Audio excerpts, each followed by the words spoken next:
Alright, I wanted to show you guys how my traps work. A lot of people ask about my traps, and so actually I'm not where my traps are, so it's a new building I started across the way from where I really am.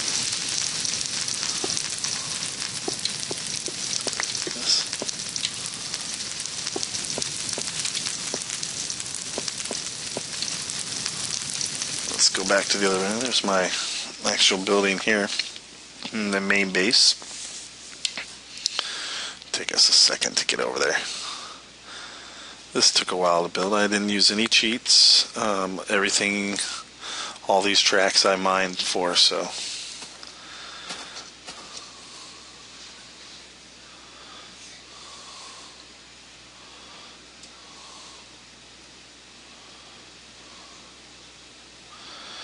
I found out that a 4x4 square of TNT really gives a kick. That whole little place right there was made by a 4x4 TNT.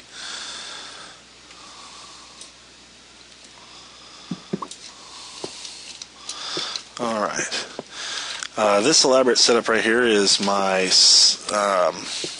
light system for my traps. So you can see that one says trap 1 activated, trap 2 activated.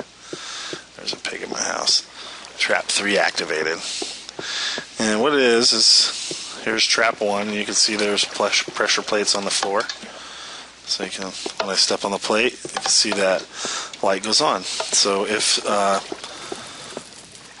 when a baddie or mob dies, their loot comes down and lands on this and lights that light up, and this tells me which trap actually has loot in it. So you can see I have a trap here. That one usually traps spiders. There used to be a spider that's around here all the time. There's a trap here, trap here.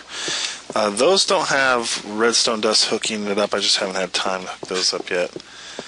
And this one is hooked up with redstone dust. This is pretty good. This is a new trap. Redstone dust goes behind that wall. And I'll show you here. You can see behind that wall and comes up here and activated that. Activates this particular. Oh man. Activates this particular little light. So I know which traps have stuff in it. So that really helps with all my loot. You can see I've already used some TNT. I have 27 or so. You can see I've been a busy little bee. So I want to show you the traps from the outside. You can see more what I'm talking about here.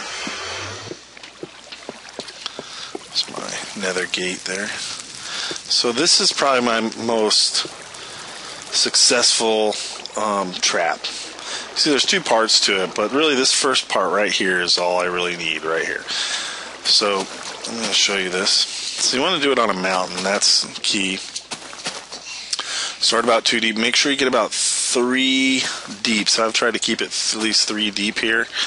And the baddies will get stuck in here, and they'll go all the way down here. And then I dug it like 4 deep right there and put water about the second on 2 up and put glass 3 down, so they can't get out, and the baddies get stuck in there and they just die, and then their goodies come in, and that's where they go on those pressure plates. So this has been really successful trap, and I just built another one kind of over here. This is trap number 3.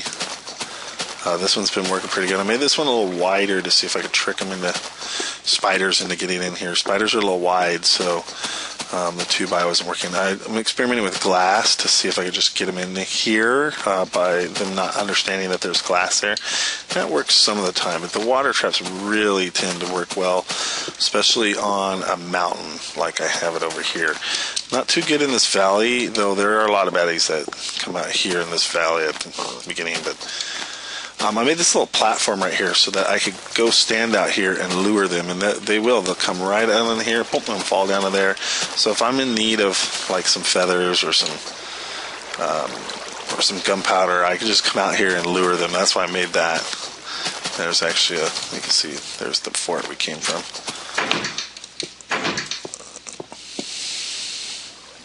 So Get back down in here so you can see this is where it goes.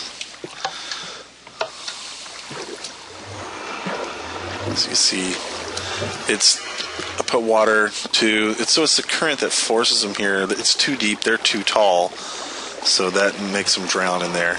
This is deeper than it is. Let's keep one here. Pigs get through here, but I don't mind, pigs in here.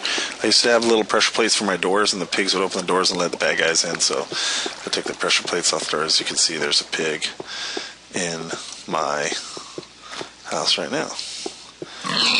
So that is traps. I use this spot to lure skeletons. This trap has been working pretty good with skeletons. Skeletons think they can shoot you. They'll try to shoot you, so you can actually die there. But it's a good trap. So he has built some traps. This is probably my most successful trap. You can stop the flow of water. I used 8 blocks, which water only flows 8 blocks before it stops. So if you go 7, it'll dip down again. You can go 8. You basically go 7 more blocks, it'll dip down 7 more blocks. But if you go 8, it'll stop. So this is 8. But you could stop the water like I did on this one down here.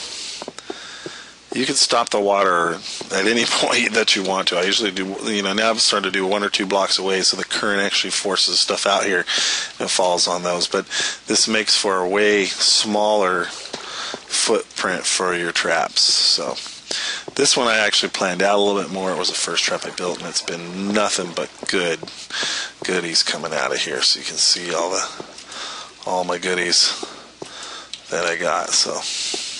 Alright guys, have a little fun with your traps, and check out the redstone